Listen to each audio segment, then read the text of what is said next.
Planet earth channel में आपका स्वागत है। यहाँ अद्भुत दुनिया से संबंधित सामान्य ज्ञान और करंट अफेयर्स की जानकारी दी जाती है। इस वीडियो में हम एडिटिव मैन्युफैक्चरिंग और धातु ऑब्जेक्ट की 3D प्रिंटिंग की प्रक्रिया के बारे में जानेंगे। हम अगले 5 मिनट में इस विषय की मूल बातें अच्छी तरह समझ सकते हैं। 3D प्रिंटिंग या एडिटिव मैन्युफैक्चरिंग एक डिजिटल फाइल से परत दर परत 3 आयामी ऑब्जेक्ट बनाने की एक प्रक्रिया है। पारंपरिक रूप से ये प्लास्टिक पार्ट्स बनाने के लिए इस्तेमाल की जाती थी, लेकिन हाल के वर्षों में धातुएं एक महत्वपूर्ण फोकस बन गई है। मैन्युफैक्चरिंग प्रक्रिया को 2 वर्गों में वर्गीकृत किया गया है: सब्ट्रैक्टिव मैन्युफैक्चरिंग और एडिटिव मैन्युफैक्चरिंग। सब्ट्रैक्टिव मैन्युफैक्चरिंग एक ऐसी प्रक्रिया है जिसके द्वारा वांछित आकार या उत्पाद बनाने के लिए किसी बड़े ब्लॉक या वर्कपीस से अवांछित मटेरियल को हटा दिया जाता है। ये कटिंग, मिलिंग, ड्रिलिंग, टनिंग या ग्राइंडिंग की प्रक्रिया का उपयोग करके किया जाता है। एडिटिव मैन्युफैक्चरिंग एक ऐसी प्रक्रिया है जो किसी वस्तु या उत्पाद को बनाने के लिए मटेरियल को परत दर परत जोड़ती है। एडिटिव मैन्युफैक्चरिंग का उपयोग करके एक ऑब्जेक्ट बनाने के लिए किसी को पहले एक डिजाइन बनाना होगा। यह आमतौर पर कंप्यूटर एडेड डिजाइन या कैड सॉफ्टवेयर का उपयोग करके या उस ऑब्जेक्ट का स्कैन लेकर किया जाता है जिसे कोई प्रिंट करना चाहता है। इसके बाद सॉफ्टवेयर एडिटिव मैन्युफैक्चरिंग मशीन के अनुसरण के लिए डिजाइन को परत दर परत ढांचे में परिवर्तित करता है। इसे 3D प्रिंटर पर भेजा जाता है जो तुरंत ऑब्जेक्ट बनाना शुरू कर देता है। परंपरागत रूप से 3D प्रिंटिंग केवल प्लास्टिक से जुड़ी थी, लेकिन आजकल ये धातुओं के लिए भी महत्वपूर्ण हो गई है। एडिटिव मैन्युफैक्चरिंग कई तरीकों से की जा सकती है। एक सामान्य विधि उत्पाद पूरा होने तक मटेरियल की क्रमिक परतों को एक दूसरे के ऊपर रखने के लिए नोजल का उपयोग करती है। एक अन्य प्रक्रिया में पाउडर का उपयोग किया जाता है जो आमतौर पर धातु से बना होता है।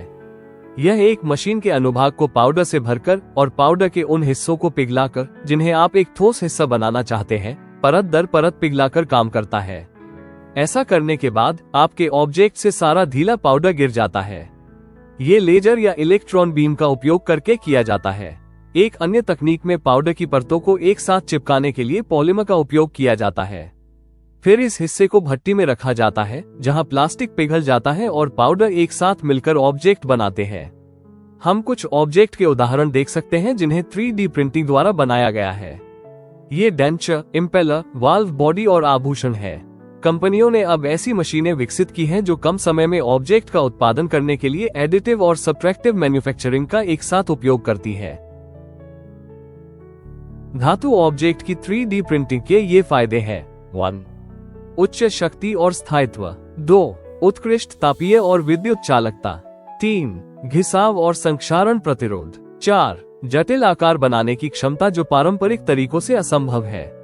3D प्रिंटिंग के सामान्य अनुप्रयोग ये है: हवाई जहाज और अंतरिक्ष यान के हल्के और मजबूत हिस्से का निर्माण, चिकित्सा प्रत्यारोपण और प्रोस्थेटिक्स का निर्माण, सड़क वाहनों के प्रोटोटाइप और उपयोग वाले हिस्सों का निर्माण करना, जटिल डाई और सांचे का निर्माण, aerospace, die and mould, automotive और मेडिकल क्षेत्र से संबंधित कुछ 3D मुद्रित हिस्से यहाँ दिखाए गए हैं। अब हम 3D प्रिंटिंग में प्रयुक्त 5 बुनियादी तकनीकों को समझेंगे। 1. Direct metal laser sintering. ये प्रक्रिया परत दर परत पाउडर धातु को सिंटर करने के लिए एक उच्च शक्ति वाले लेजर का उपयोग करती है। 2. Selective laser melting. ये धातु के पाउडर को पूरी तरह से पिघला देता है जिससे सघन और मजबूत हिस्से बन जाते हैं। 3. Electron beam melting. ये प्रक्रिया धातु पाउडर को पिघलाने के लिए एक इलेक्ट्रॉन बीम का उपयोग करती है। 4. Binder jetting. एक बाइंडिंग एजेंट का उपयोग धातु पाउडर को एक साथ चिपकाने के लिए किया जाता है। इसके बाद सिंटरिंग की जाती है। 5. Metal material extrusion. बाइंडर सामग्री को हटाने के लिए धातु संक्रमित फिलामेंट्स को बाहर निकाला जाता है और फिर सिंटर किया जाता है। 3D मुद्रित भागों के लिए उपयोग की जाने वाली सामान्य सामग्रियां हैं: एल्यूमिनियम, टाइटेनियम, स्टेनलेस स्टील, निकल मिश्र धातु, कोबाल्ट, क्रोम और टूल स्टील्स।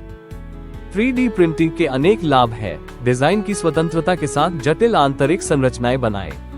एडिटिव प्रक्रिया केवल ऑब्जेक्ट के लिए आवश्यक मटेरियल का ही उपयोग करती है। मटेरियल की बर्बादी कम होती है। हम आसानी से अद्वितीय, छोटे बैच या अनुकूलित ऑब्जेक्ट का उत्पादन कर सकते हैं। प्रोटोटाइप का विकास तेजी से किया जाता है। 3D प्रिंटिंग में कुछ चुनौतियां हैं। ये उपकरण और धातु पाउडर महंगे हैं। बी, प्रिंटिंग और पोस्ट प्रोसेसिंग के बाद ऑब्जेक्ट के यांत्रिक गुणों में भिन्नता। सी, चिकनी सतहों को प्राप्त करने के लिए अक्सर पोस्ट प्रोसेसिंग की आवश्यकता होती है। डी, जटिल डिजाइन और सेटअप प्रक्रिया के लिए कुशल कार्यकर्ता की आवश्यकता होती है। 3D प्रिंटिंग के बाद पोस्ट प्रोसेसिंग आवश्यक है। तनाव दूर करने और यांत्रिक गुणों को बढ़ाने के लिए ऑब्जेक्ट का हीट ट्रीटमेंट किया जाता है।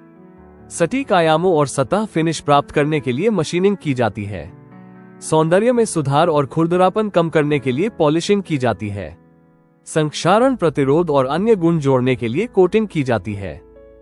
3D प्रिंटिंग मजबूत, हल्के और जटिल हिस्से बनाने की अपनी क्षमता के साथ मैन्युफैक्चरिंग प्रक्रियाओं में क्रांति ला रही है। इस तकनीक में प्रगति 3D प्रिंटिंग को और अधिक व्यवहारिक बना रही है। इसका अनुप्रयोग बढ़ता रहेगा और मैन्युफैक्चरिंग क्षेत्र के भविष्य को आकार देगा। विभिन्न विषयों पर रोचक और उपयोगी जानकारी प्राप्त करने के लिए प्लैनेट अर्थ चैनल को लाइक, शेयर और सब्सक्राइब करें। अपनी विशिष्ट मैन्युफैक्चरिंग आवश्यकता के समाधान के लिए टेक पावर से संपर्क करें।